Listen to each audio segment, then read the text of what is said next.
Samahan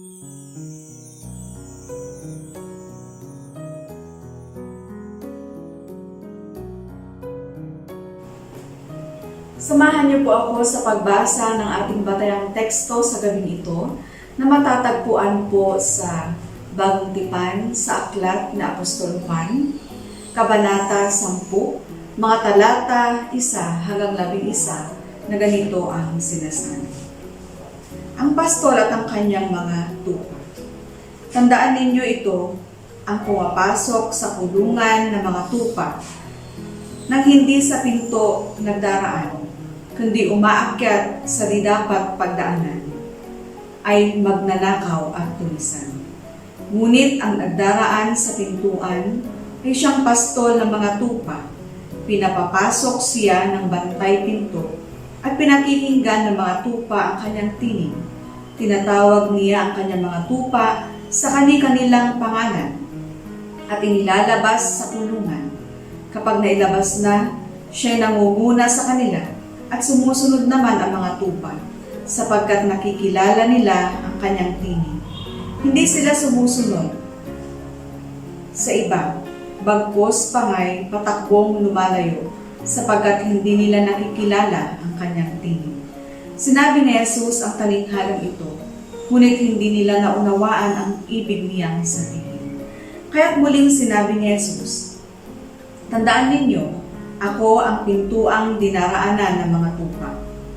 Ang mga nauna sa akin ay mga magnanakaw at mga tulisan. Ngunit hindi sila pinakinggan ng mga tupa.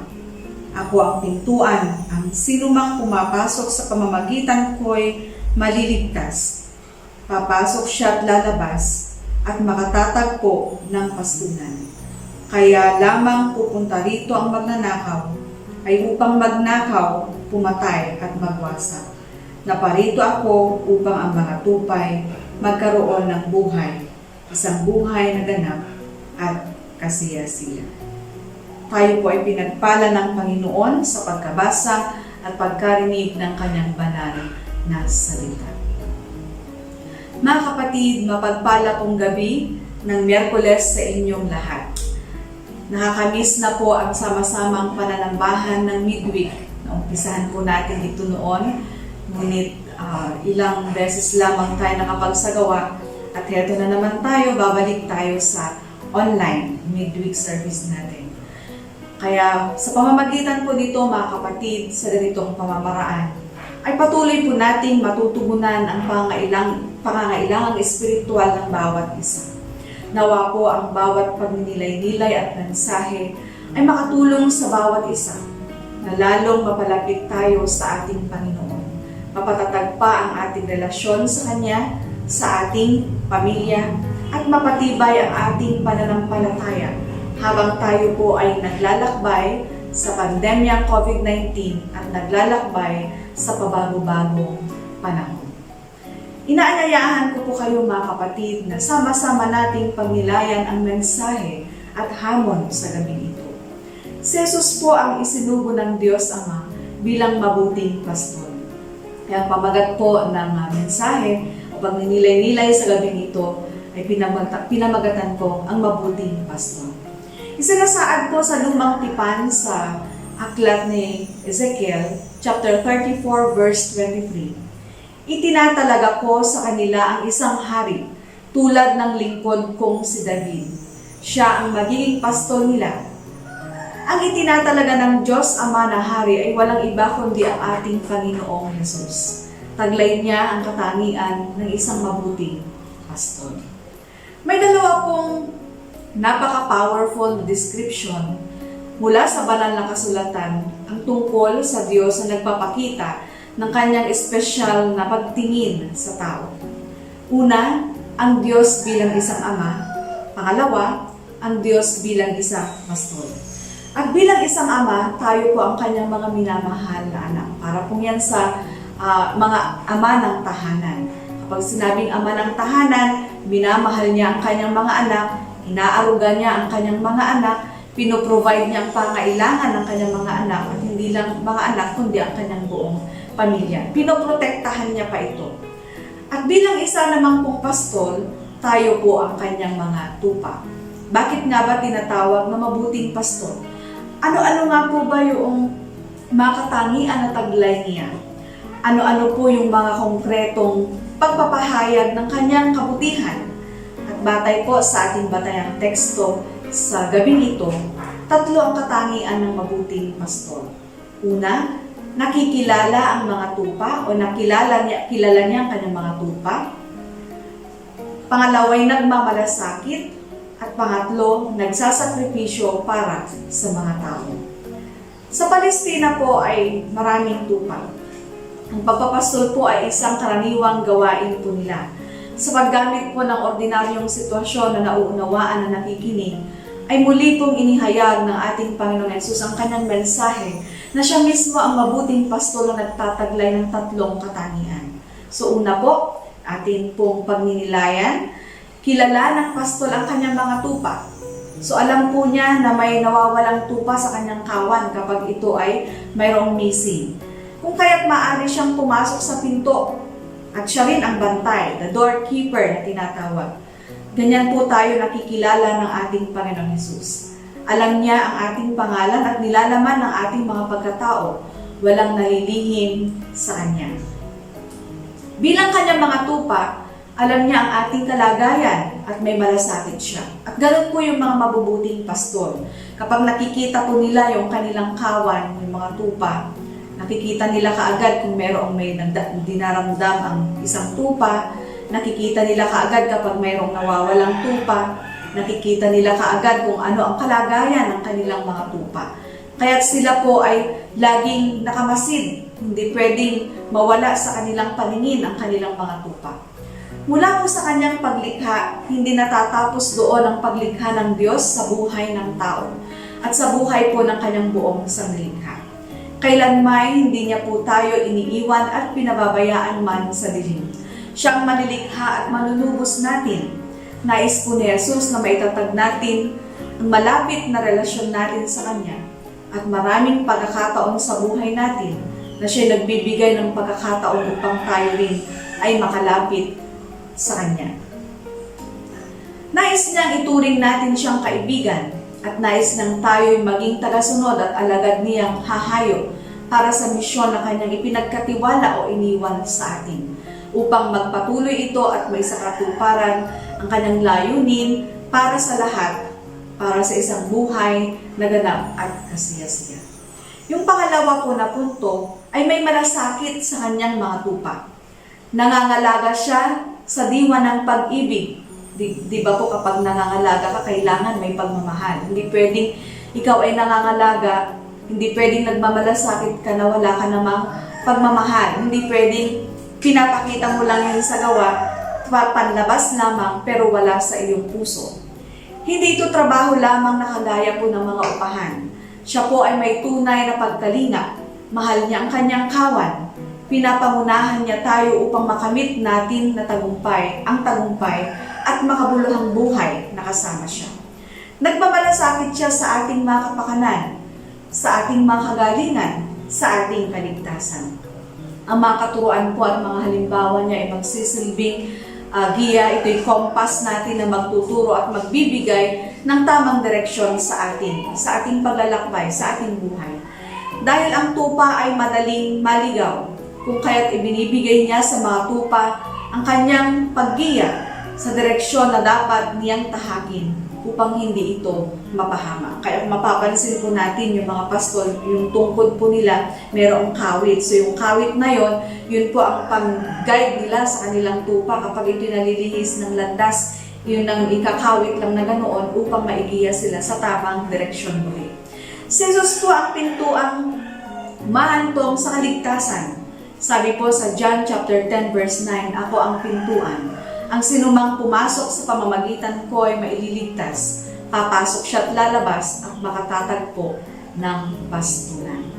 Nang panahon pong iyon, pag dumarating na po ang gabi, ay sinisilong po ng pastol ang mga tupa sa isang ligtas na lugar. At siya po ay nagsisilbing pinto na tumitiyak sa kaligtasan. Bantay siya nga ang doorkeeper. Yung ibang mayroong kulungan na nababakuran. Ang mga tupa ay sinasabi rin tong powerless, sila ay mahihina. At nilikha po silang nakadepende sa kanilang pastol. Yung buong buhay nila nakadepende sa isang pastol at yung kanilang kaligtasan nakadepende sa pastol. Madali siyang mabuwal at madali silang maligaw. Noon pa man po ay may mga bulaan ng propeta na nagliligaw sa mga tao sa katotohanan. Hindi tumitigil ang kaaway upang agawin at maging sa ating panahon ay ganito rin ang mga nagaganap. Katulad po ng mga tupa, ang tao ay walang lakas, walang kapangyarihan sa kanyang sarili. Nakadepende ang kanyang buhay at kaligtasan sa Diyos na siyang lumikha sa kanya.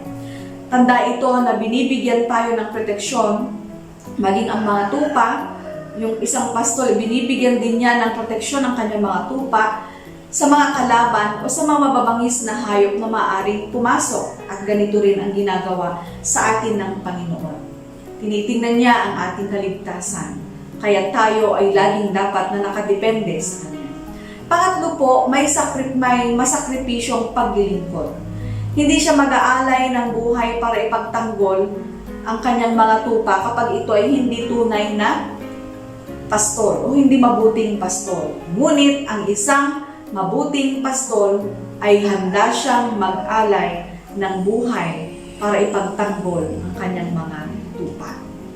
Ang mga upahan po ay tumatakas kapag dumarating na daw ang mga asong gubat. Siyempre, takot po yung mga upahan. Ngunit ang pastol po ay handang mamatay para sa kanyang kawan. Ito po ang kanyang ginawa sa atin, ang ating Panginoon. Inialay niya ang kanyang buhay para palayain tayo sa pagkakagapos sa kasalanan at upang tayo ay mailigtas sa kapahamakan at sa kamatayan. Kaya nga ipinagkaloob niya sa atin ang buhay na walang hanggan. Sabi ni Jesus sa John chapter 10 verse 11, "Ako ang mabuting pastol. Niaalay ng mabuting pastol ang kanyang buhay para sa mga tupa." Hindi lamang pangangalaga ang kanyang binibigay sa atin, kundi iniaalay pa niya ang kanyang sariling buhay sa atin. Katulad ng kanyang ginawa ng kanyang katawan ay nabayubay sa krus ng Kalbaryo. Ang pangako po ni Jesus ay hindi lamang buhay na masagana sa pagpapalang material, kundi buhay na masagana sa pagpapalang espiritual. Sa gabi pong ito, mga kapatid, sa ating pagninilay-nilay patungkol sa mabuting pastol, nakita natin ang mabuting pastol ay tumatawag sa atin para sa buhay na ganap at kasiyasiya. Yung fullness of life na tinatawag. At bilang pastol, siya ay masigasig at mayroong awareness sa mga pangangailangan ng kanyang tupa. Hindi siya bingi sa pagtawag, hindi siya nagbubulag-bulagan sa mga hinaing, sa mga nakikita niyang paghihirap ng kanyang mga anak, kundi aware ang ating Panginoon sa mga nagaganap sa ating buhay, sa ating mga pasakit, sa ating mga dinaramdam, sa ating lahat ng mga pagsubok. Mahinahon siya at siya'y nagmamahal sa atin. Binibigyan niya tayo ng kaginhawaan at pinangungunahan tayo sa ating paglalakbay sa buhay sa pamamagitan ng mga pagyakap at paggiya bilang mahabaging Ama. Si Kristo ay lumalakad na malapit sa atin. Kung minsan ay nangunguna pa at hindi lang minsan, madalas nangunguna siya sa ating buhay. Ngunit ang tanong, hinahayaan ba natin manguna ang ating Panginoon sa ating buhay? O siya ay laging nasa kahudulu-duluhan at kahulihan sa ating buhay upang tayo lamang ang magbigay direksyon sa ating mga buhay? Ang Panginoon ay laging nasa ating tabi. Siya ay humihimok at nagtutuwid sa ating matigas na puso. Si Kristo na mabuting pastol na nasa pintuan ay gumigiya, gumagabay at nag-aakay sa atin patungo sa kaganapan ng buhay. Inaanyayahan po tayo ng mabuting pastol na pagnilayan kung papaano tayo tinatawag ni Kristo na sundin siya. Kilalanin siya ng mas malinaw at mahalin siya ng buong puso, isip, buong lakas at buong kaluluwa. Patuloy po tayong manalangin para sa ating krisis na mga dinaraanan, para sa mga hamon na ating pinagdadaanan. Hindi lamang sa ating pansariling pamilya, kundi ang krisis na dinadaanan o kinakaharap ng buong mundo. Mga hamon na pang-personal sa buhay, huwag nating kaliligtaan na magpasalamat din sa Diyos sa lahat ng mga biyayang pinagkaloob niya sa atin. Lalo't higit ang pag-aalay niya ng kanyang buhay, alang-alang para sa kaligtasan ng lahat. Ang kanyang paanyaya po ay ang sundan natin at tularan siya kung papaano siya naglingkod sa buong sangkatauhan. Hindi po lingid sa atin, maraming tao ang nangangailangan sa ating paligid. Hindi rin lingid sa atin ang mga nagaganap sa ating kapaligiran, lalo pong higit ang pandemyang ating nararanasan. Napakarami pong mga naaantalang gawain, mga plano, pangsimbahan man o pang-ekonomiya, pang-edukasyon man, ang lahat po mga kapatid ay dapat ma-operate, ngunit halos ito ay nakikita nating parang pilay. Dahil din sa pandemyang ito, nagdulot ito ng maraming pagkabagabag at kahinaan, pati rin ang pag-focus sa kung ano ang mahalaga sa buhay. Mayroong mga nadidepress at nawawalan ng pag-asa. Maraming mga kabataan din ang naghahanap muli sa tunay na pamumuhay. At mga magulang na naghahanap buhay na nais pang marating ang mga pangarap para sa kanilang pamilya. Nagnanais na maibalik ang normal para sa lahat. Hindi natin alam kung hanggang kailan matatapos at hanggang kailan tayo maghihintay. Hanggang kailan tayo makikipagtunggali sa ating mga pagsubok at hamon ng buhay, maging sa kalaban nating hindi natin nakikita.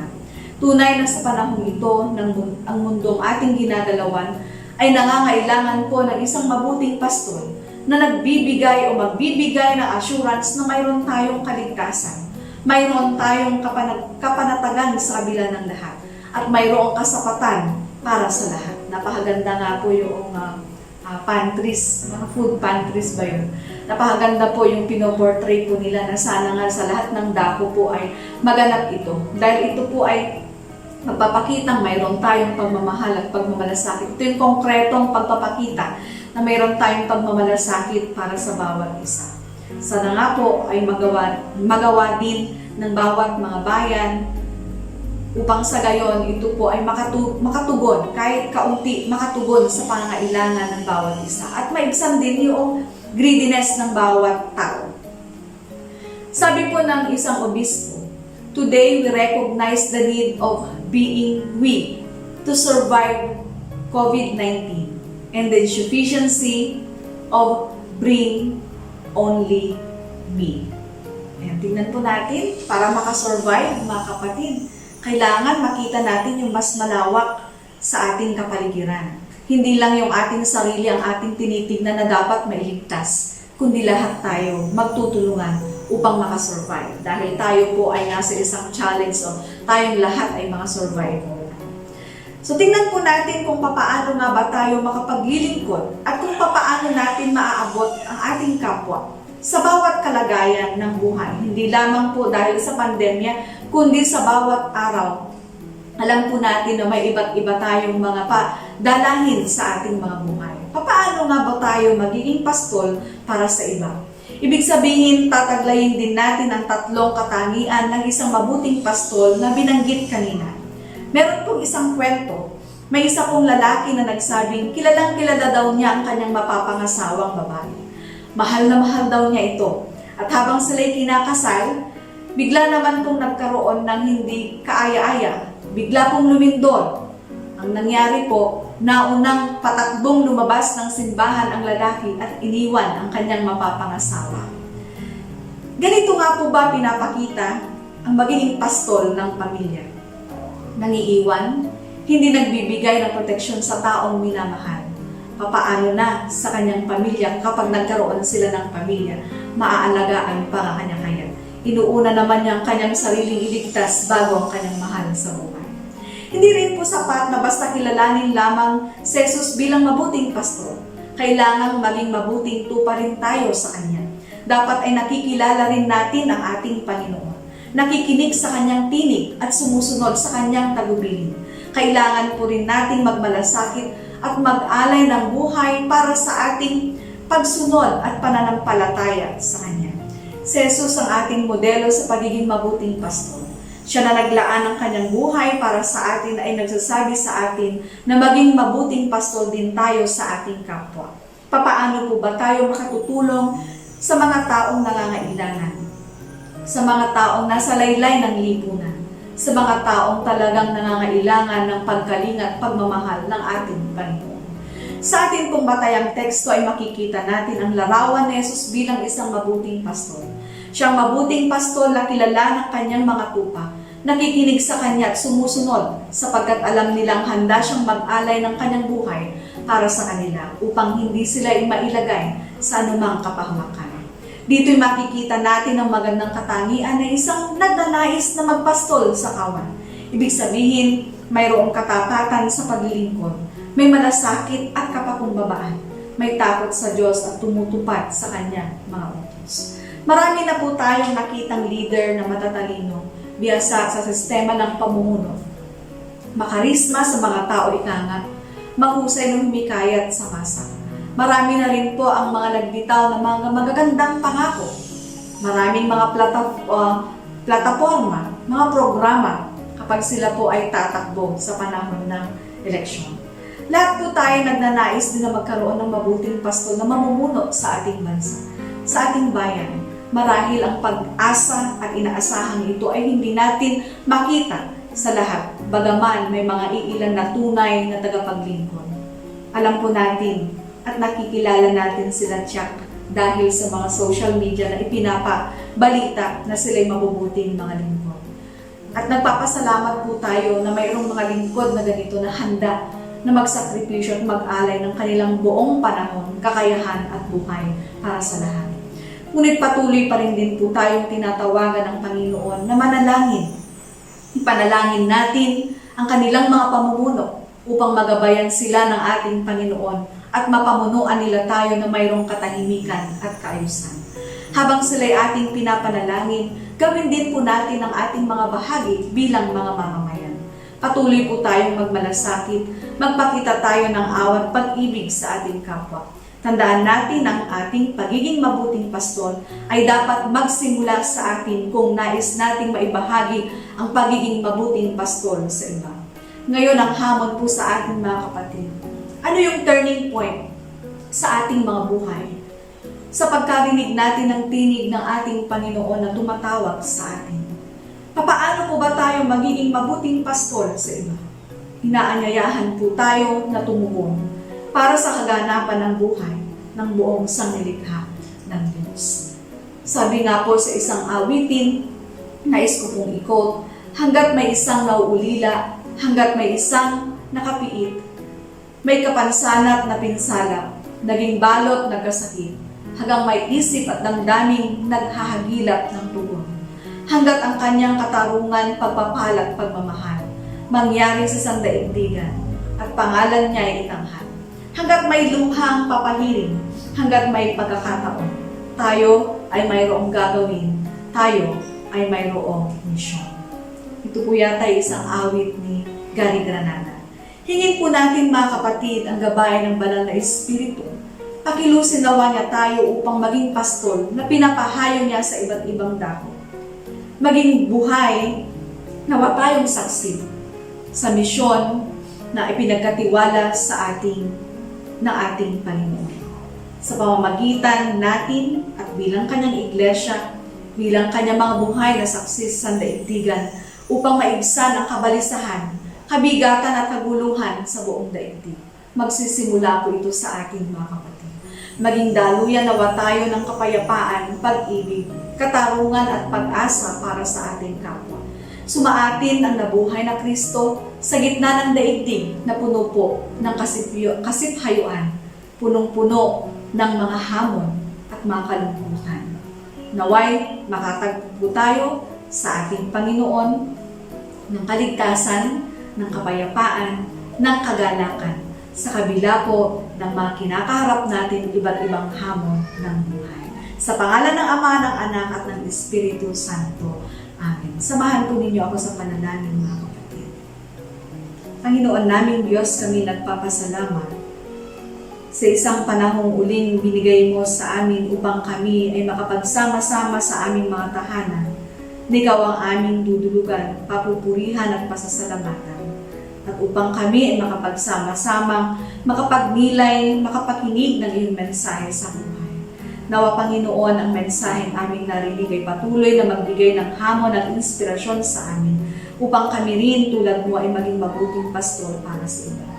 Tunay o Diyos na mahirap ang maging mabuting pastor, ngunit tulungan mo kami bilang iyong mga anak na nakarinig ng iyong mabuting balita na maibahagi namin ito sa aming kapwa. Sa pamamagitan ng aming mga paggawa at pagkilos, maipakita nawa o Diyos na ikaw ang mabuting pastol sa aming mga buhay, na kumakalinga, nagpo-provide sa lahat ng aming pangailangan, gumigiya sa bawat araw ng aming mga buhay. Panginoon, dalangin po namin na payapain mo ang aming mga kalooban sa lahat ng uri o Diyos ng kabuluhan na bumabagabag sa amin sa mga panahon ito. Batid namin, Panginoon, na mahirap ang aming mga pinagdaraanan, ngunit sa kabila nito, kami pa rin ay mayroong kagalakan dahil alam namin ikaw ay nasa amin at kami ay nasa iyo. Dalangin namin, Panginoon, na patuloy na lumalim pa, mapatatag ang aming pananampalataya, mas higit pang maging intimate ang aming relasyon sa iyo, upang sa gayon, Panginoon, kami ay hindi masinsay sa aming pananampalataya, sa paglalakbay pananampalataya namin. Bagkos sa kabila ng lahat ng aming mga hamong pinagdaraanan at kinakaharap, kami ay magpapatuloy na sumulong sa buhay, itaguyod ang buhay na ipinagkatiwala mo sa amin, upang sa gayon, Panginoon, ang lahat ay magkaroon ng buhay na ganap at kasiyasiya. Panginoon naming Diyos, samahan nawa kami sa aming paglalakbay at buhay. Ikaw nawa ang maging kapisan namin at kaisa. Ikaw nawa ang maging lakas at katatagan namin. Ikaw nawa ang maging kagalakan at kapayapaan sa bawat araw ng buhay namin.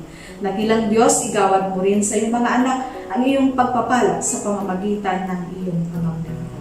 At ngayon, ang walang hanggang pagpapala mula sa ating Panginoong Diyos na malilikha, ang patuloy na pag-ibig at pagliligtas buhat sa ating Panginoong Kristo, at ang walang humpay na pagkasi ng kanyang banal na Espiritu at pagpapala igawad sa inyo mula ngayon at magpas sa walang hanggan. Amen. Magandang gabi sa inyong mga kapatid, and bye-bye.